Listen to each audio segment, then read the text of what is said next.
And then in this matching section, we find the qualifications for being a priest. The priests were called to the highest level of moral integrity and ritual holiness because they represented the people before God, but then also represented God to the people. Now, we find out why the priest's holiness matters so much back here in this first section. Right after the family of Aaron was ordained, 2 of his sons waltz right into God's presence and flagrantly violate the rules. And so they are consumed by God's holiness on the spot. It's a haunting reminder of the paradox of living in God's holy presence, because it's pure goodness, but it becomes dangerous to those who rebel and insult God's holiness. And so it's important that Israel's priests become holy, and also that all of the people of Israel become holy. Leviticus 21. And the Lord said to Moses, Speak to the priests, the sons of Aaron, and say to them, No one shall make himself unclean for the dead among his people, except for his closest relatives, his mother, his father, his son, his daughter, his brother, or his virgin sister, who is near to him, because she has had no husband. For her he may make himself unclean. He shall not make himself unclean as a husband among his people, and so profane himself. They shall not make bald patches on their heads, nor shave off the edges of their beards, nor make any cuts on their body. They shall be holy to their God, and not profane the name of their God. For they offer the Lord's food offerings, the bread of their God. Therefore they shall be holy. They shall not marry a prostitute, or a woman who has been defiled. Neither shall they marry a woman divorced from her husband, for the priest is holy to his God. You shall sanctify him, for he offers the bread of your God. He shall be holy to you, for I, the Lord, who sanctify you, am holy. And the daughter of any priest, if she profanes herself by whoring, profanes her father, she shall be burned with fire. The priest who is chief among his brothers, on whose head the anointing oil is poured, and who has been consecrated to wear the garments, shall not let the hair of his head hang loose, nor tear his clothes. He shall not go into any dead bodies, nor make himself unclean, even for his father or for his mother. He shall not go out of the sanctuary, lest he profane the sanctuary of his God. For the consecration of the anointing oil of his God is on him. I am the Lord. And he shall take a wife in her virginity, a widow, or a divorced woman, or a woman who has been defiled, or a prostitute. These he shall not marry, but he shall take as his wife a virgin of his own people, that he may not profane his offspring among his people. For I am the Lord who sanctifies him. And the Lord spoke to Moses, saying, Speak to Aaron, saying, None of your offspring throughout their generations who has a blemish may approach to offer the bread of his God. For no one who has a blemish shall draw near, a man blind or lame, or one who has a mutilated face or a limb too long, or a man who has an injured foot or an injured hand, or a hunchback or a dwarf, or a man with a defect in his sight, or an itching disease, or scabs or crushed testicles. No man of the offspring of Aaron the priest, who has a blemish, shall come near to offer the Lord's food offerings. Since he has a blemish, he shall not come near to offer the bread of his God. He may eat the bread of his God, both of the most holy and of the holy things. But he shall not go through the veil or approach the altar because he has a blemish, that he may not profane my sanctuaries. For I am the Lord who sanctifies them. So Moses spoke to Aaron and to his sons and to all the people of Israel. Leviticus 22.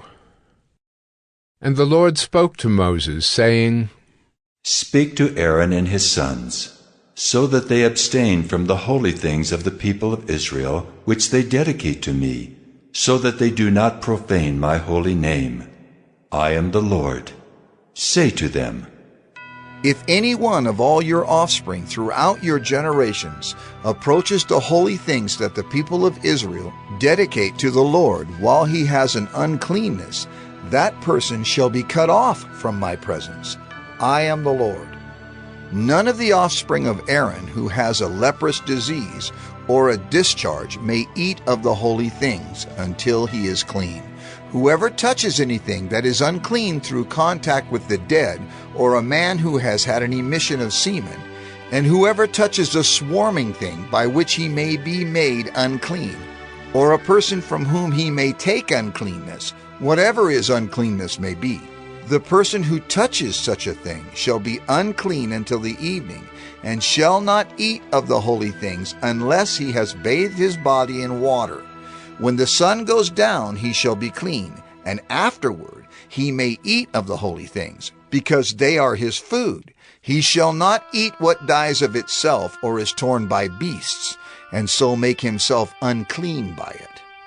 I am the Lord. They shall therefore keep my charge, lest they bear sin for it and die thereby when they profane it. I am the Lord who sanctifies them. A layperson shall not eat of a holy thing. No foreign guest of the priest or hired servant shall eat of a holy thing. But if a priest buys a slave as his property for money, the slave may eat of it, and anyone born in his house may eat of his food. If a priest's daughter marries a layman, she shall not eat of the contribution of the holy things. But if a priest's daughter is widowed or divorced and has no child, and returns to her father's house, as in her youth, she may eat of her father's food, yet no layperson shall eat of it. And if anyone eats of a holy thing unintentionally, he shall add the fifth of its value to it, and give the holy thing to the priest. They shall not profane the holy things of the people of Israel, which they contribute to the Lord, and so cause them to bear iniquity and guilt by eating their holy things. For I am the Lord who sanctifies them. And the Lord spoke to Moses, saying, Speak to Aaron and his sons and all the people of Israel, and say to them, When anyone of the house of Israel or of the sojourners in Israel presents a burnt offering as his offering, for any of their vows or free will offerings that they offer to the Lord, if it is to be accepted for you, it shall be a male without blemish. Of the bulls or the sheep or the goats, you shall not offer anything that has a blemish, for it will not be acceptable for you.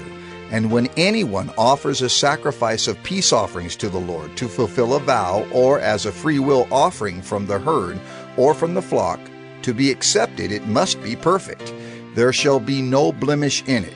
Animals blind or disabled or mutilated, or having a discharge or an itch or scabs, you shall not offer to the Lord, or give them to the Lord as a food offering on the altar. You may present a bull or a lamb that has a part too long or too short for a free will offering, but for a vow offering it cannot be accepted. Any animal that has its testicles bruised or crushed or torn or cut, you shall not offer to the Lord. You shall not do it within your land. Neither shall you offer as the bread of your God any such animals gotten from a foreigner, since there is a blemish in them. Because of their mutilation, they will not be accepted for you.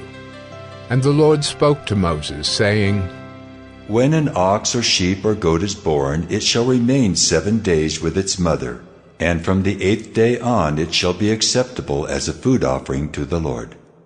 But you shall not kill an ox or a sheep and her young in 1 day. And when you sacrifice a sacrifice of thanksgiving to the Lord, you shall sacrifice it so that you may be accepted. It shall be eaten on the same day. You shall leave none of it until morning. I am the Lord, so you shall keep my commandments and do them. I am the Lord. And you shall not profane my holy name, that I may be sanctified among the people of Israel. I am the Lord who sanctifies you, who brought you out of the land of Egypt to be your God.